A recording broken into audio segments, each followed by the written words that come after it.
Hello, everyone. We are back again doing some optimal lineups for FanDuel Week 4. How's it going, Jason? Doing good, doing good. As I think I'm an 8 now. I think that's where I'm if I'm out of 10 from the last time. We uh we got to get that air horn for you when I do the pods and just how's it going, Jason? Bam, bam, bam, bam. Yeah, we need to get the And uh then the DJ noise. gotta be just a quick little one that we're gonna find that out this weekend. I think is what's gonna happen, and we'll be on the next level. That'll be some next level Meek Mill stuff. You know what I'm saying? Wow, that was your example. Well done, well done. Thank you, thank you. I'm sticking up with the kids. Staying staying fresh. So let's take a look at some of these lineups here. We're looking at the first cash one, really filled with what you would look at in cash, maybe make a few changes here, but Cam Newton, David Johnson, Melvin Gordon, Michael Thomas, Cole Beasley, Antonio Brown, Dennis Pitta, Dustin Hopkins, New England Patriots. So that's the lineup. Got 100 remaining. What are you looking at here? Maybe what do you like, and then what would you change, I guess? So one, I think you look at this core, it really went for the guys you want to jam into your cash game lineups. I think you want to look at a high price back alongside Melvin Gordon. It did that. You like Cam Newton, you like Antonio Brown as always. We've been talking about those guys all week. I do like them all. This is where it kind of gets a little bit tricky for me is the fact that you needed the deep down value to fit all those guys in. And it plugs in two basically really value wide receivers in Michael Thomas and Cole Beasley. Both I like this week together in the same lineup. I don't know how much I like that. You basically kind of need everyone to really pay off their kind of high floor and high ceiling to do that with to help kind of make up for Michael Thomas and Beasley. If you want to drop down off of a David Johnson or drop down off of a Brown to kind of shore up another guy there of the two, I don't mind doing that. I also like Zach Miller over Dennis Pitta in cash games. I think that's the other move I would make. That gives you 500 more if you're solely just doing that. But everything else, I like Dustin Hopkins as a kicker. He's really cheap, expecting to move the ball. I like the Patriots at 4,500 if you are paying down. A pretty solid lineup overall. I think the core is there. It's just a matter of if you want to stomach using two wide receivers that aren't really primary options in their respective offenses, although Beasley might be a little bit more this week because Bryant's likely going to be out. So generally speaking, and this is totally anecdotal, but I mean, you're not going to need a score like you did last week to win a GPP on FanDuel. It was in I saw some in the over 210. But just, based on all the FanDuel lineups you've seen in your life, doesn't this look like, all right, I could reasonably see 140 or 150 here, but I don't necessarily see a 190, a way this lineup gets to 190 to win a tournament, And I know this is cash, so this makes sense, but I just wonder if you can, maximize a little more upside, That's where I'd look. It's okay, you have David Johnson there. There's also guys like CJ Anderson, who I like at a nice price. That could give you the ability to bump up Michael Thomas or Cole Beasley. Even dropping down a Brown. I don't mind him. I don't think he's a must play this week. Obviously, he always makes you feel comfortable, but there's a lot of great guys. There's DeAndre Hopkins. There's Kelvin Benjamin. I like those guys quite a bit. So you can fire away and kind of make things a little bit more balanced here, but it starts you off with a pretty nice core. Yeah, I love this core. I just think I would switch out one of maybe, Michael Thomas, especially if Willie Snead does play, then I think that's the easy swerve and maybe move down from Brown Hopkins, and I'd love that cash. That actually, honestly, might be my cash lineup. So, that's kind of what I'm looking at. You like the defense on the kicker there?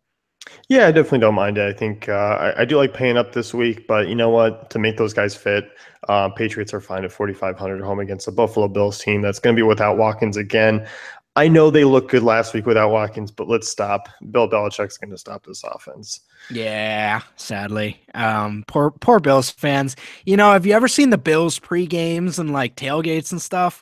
Such good, just a bunch of good old dudes there, you know? Just having a good old time, and then they have to watch their football team, you know?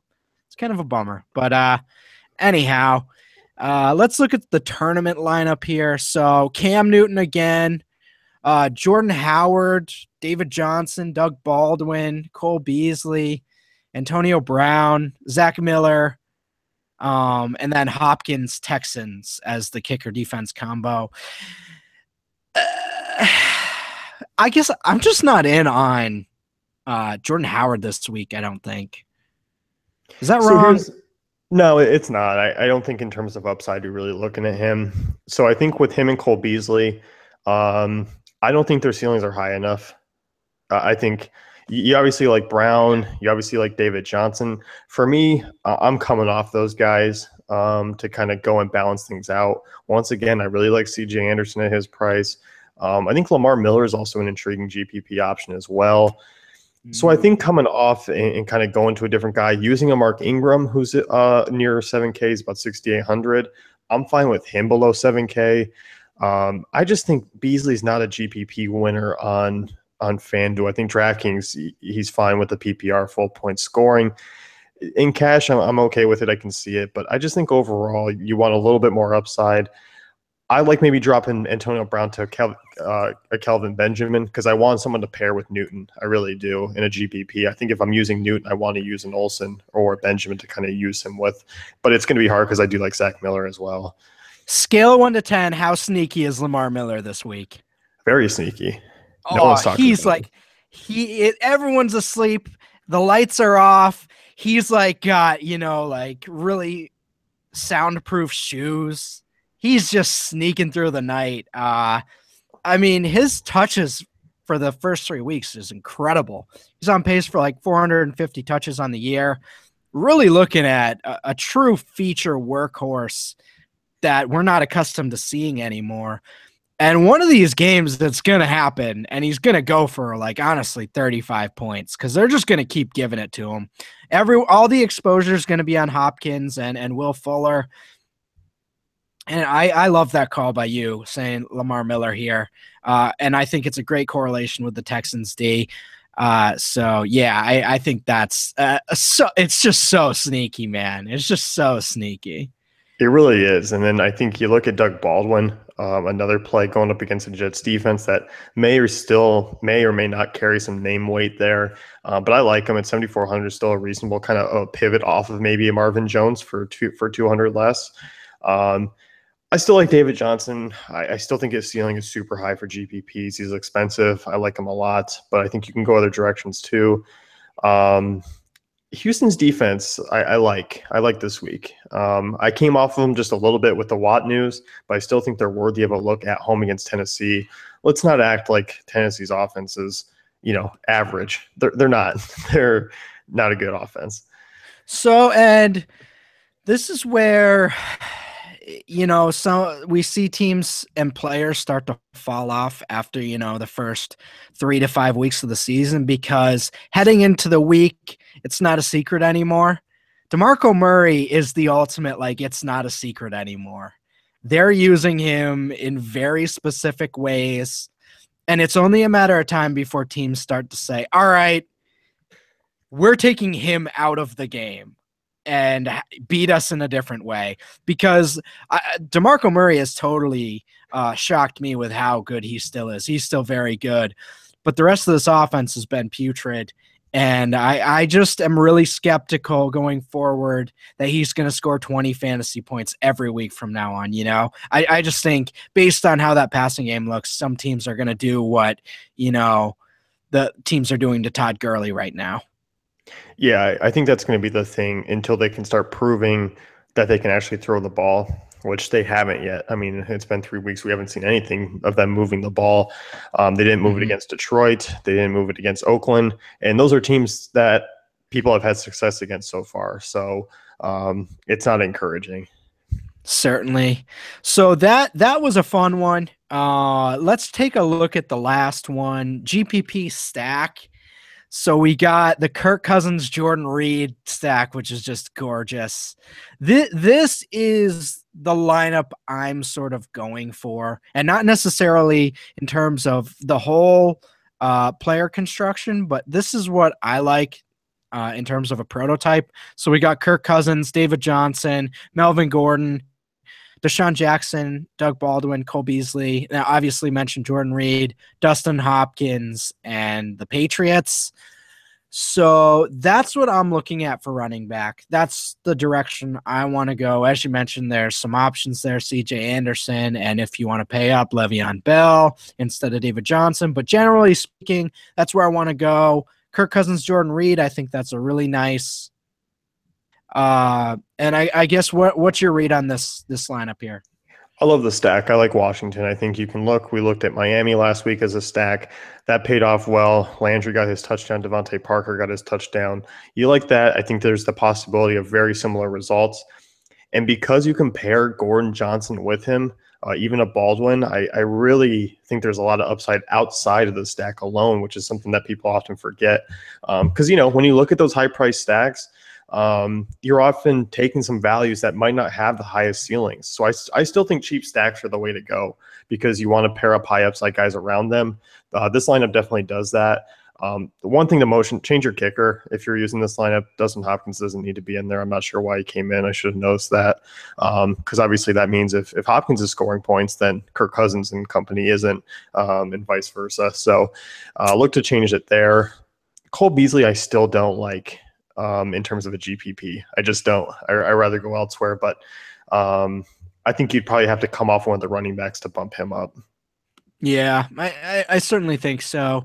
That's interesting. Is there a realm of possibility where Hopkins, like this Washington team, just goes off though? I feel like I get what you're saying. I wonder if this is plausible though. So the thing is with the optimizer, it's always going to throw in the most optimal kicker. And if he's the most optimal kicker, it's done it with Boswell and the Steelers before. We've seen that happen, and we've seen it pay off. And, it's rolling out as being the most optimized move. I don't know. I guess they'd have to score really a ton of points. They'd have to maybe hit a 50-yarder or so, something like that, to kind of go in with those extra points, maybe a 30, 40-yarder to really pay off.